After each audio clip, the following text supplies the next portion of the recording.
2024 मोदी सरकार ने जो लाया है, इसके विरोध में पत्रकार परिषद का आयोजन किया था और हम जनता के बीच 3 अहम विषयों को लेकर सामने आ रहे हैं।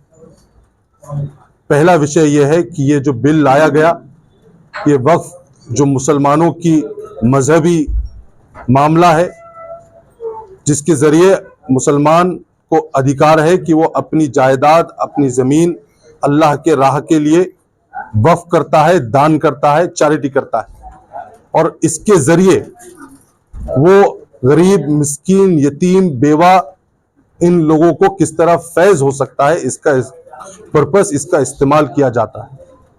ये सरकार ये बिल लाकर मुसलमानों की जमीन जायदाद को हड़पना चाहती है और हमारा आरोप है कि सरकार की जो नीयत है, ये बिल लाकर ये एक असंवैधानिक, अनकॉन्स्टिट्यूशनल बिल है।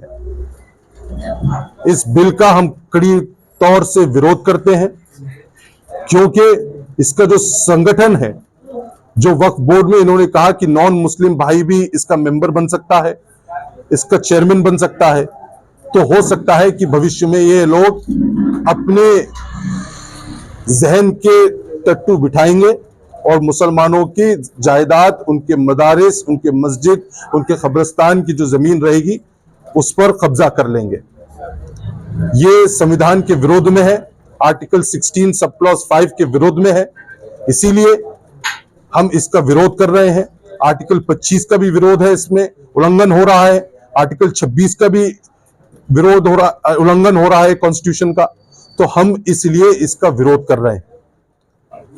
इसी के साथ साथ सामाजिक सलोखा भी बिगड़ रहा है और सरकार कलेक्टर के माध्यम से ये सारे जमीनों को हाथ लेना चाहती है और जो लिमिटेशन पीरियड था, किसी भी जमीन के खिलाफ अगर आपको अपना अधिकार उस पर लेना है तो आपको एक टाइम फ्रेम में जाना पड़ता है कोर्ट में, लेकिन वक्फ अमेंडमेंट बिल 2024 ये टाइम फ्रेम खत्म कर देता है। 100 साल पुरानी अगर आपकी गांव की ईदगाह होगी, किसी ने वक्फ किया होगा, आज कोई भी आदमी गलत झूठे कागज बनाएगा और कहेगा कि ये हमारी जमीन है, ये हमारी जमीन थी, 100 साल पहले हमारे परदादा ने इस जमीन पे उनका अधिकार था, वो पुराने कागज लाकर इस पर स्टे ला लेगा, आपकी ईदगाह की नमाज रुक जाएगी। तो ये सारे चीजों को देखते हुए हम सबको चाहिए कि इसके खिलाफ ऑब्जेक्शन हम दर्ज करें, ज्यादा से ज्यादा ऑब्जेक्शन रेज करें और अवाम में ये बेदारी पैदा की जाए कि आपको हमें कम से कम ऑब्जेक्शन रेज करना पड़ेगा। उसके लिए एक पोर्टल बनाया गया है, उस पोर्टल पे अगर आप जाएंगे और देखेंगे, उस पर आपको गूगल पे सिर्फ टाइप करना है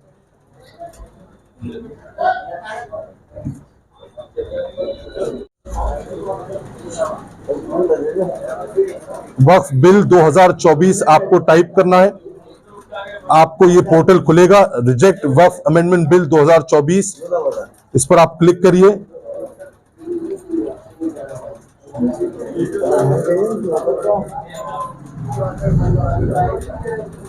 और इसे क्लिक करने के बाद आप देखेंगे कि ये ईमेल पे वो डायरेक्ट किया जाएगा। इस पे आपको अपना नाम, इस ईमेल एड्रेस पर ये पूरा टेम्पलेट तैयार है, सेंड का बटन दबाइए और ऑब्जेक्शन दर्ज करिए। हम सबसे अपील कर रहे हैं कि इसमें ज्यादा से ज्यादा ऑब्जेक्शन आना चाहिए और अगर ऑब्जेक्शन नहीं आते हैं तो ये सरकार की नीयत कामयाब हो जाएगी। इसे रोकने की आवश्यकता है। आज स्ट्रांग ऑपोजिशन था, इसीलिए हमने देखा कि जॉइंट पार्लियामेंट्री कमेटी इसे रिव्यू कर रही है।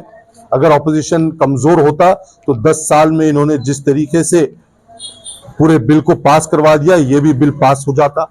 हम इसका कड़ा विरोध करते हैं और उम्मीद करते हैं कि आने वाले वक्त में इस बिल के खिलाफ सरकार इसका फिर विचार कर इसे वापस लेगी और अगर ये वापस नहीं होता है तो सुप्रीम कोर्ट में all India Muslim personal law board की रहनुमाई में मैं इंशाअल्लाह पहली पिटीशन डालने की तैयारी भी रखा हूं। बैरिस्टर उमर कमाल फारूकी।